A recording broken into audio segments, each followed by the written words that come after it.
Le mystère du sommeil et du lit.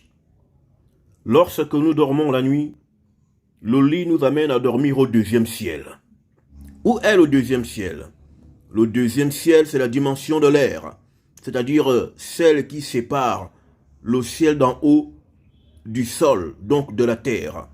Et lorsque nous dormons, lorsque nous montons sur le lit, notre corps, nos pieds ne touchent plus la terre. Nous sommes décollés du sol. Nous sommes donc suspendus dans l'air. Et ce qui nous suspend dans l'air, c'est le lit sur lequel nous dormons. Autrement dit, les hommes, lorsque nous dormons dans la dimension de l'intermédiarité. Nous dormons dans la dimension de l'étendue. Nous dormons dans la dimension qui sépare le monde spirituel du monde physique. C'est pourquoi, justement, lorsque nous dormons les nuits, Tari Yota Tantambe Dieu par ces entités peut nous visiter et nous donner des révélations sur nos couches de la nuit, car le sommeil nous place dans la dimension de l'intermédiaire, du mi-spirituel, mi-physique. En effet, l'homme dort dans la dimension astrale, car l'astral est cette dimension qui est à la fois mystique et physique. L'astral est la dimension qui sert d'intermédiarité, qui sert de frontière au monde spirituel et au monde physique.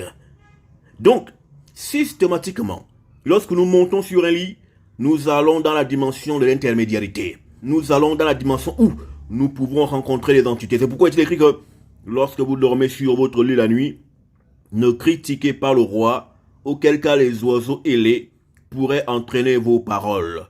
Parce que le lit, sur le lit, quand nous y sommes montés, nous montons dans la dimension de l'intermédiarité, c'est-à-dire de la dimension où vogue et se rencontrent toutes les formes d'esprit qui peuvent interagir entre les eaux d'en haut, c'est-à-dire les dimensions divines, et les eaux d'en bas, c'est-à-dire les dimensions matérielles.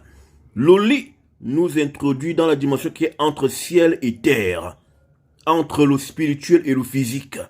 Le lit est le lieu de notre ascensionnement dans les dimensions de l'intermédiarité, dans la dimension de l'astral, dans la dimension de la sortie de la projection mystique.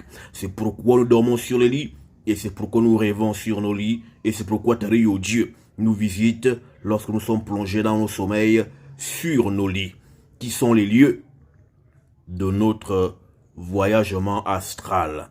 Le lit représente la dimension de l'astral et de l'intermédiarité, et c'est parce que c'est dans l'intermédiaire que l'homme dort, car la dimension intermédiaire est la petite sœur de la mort. Et lorsque l'homme dort, l'homme s'exerce à la mort du corps.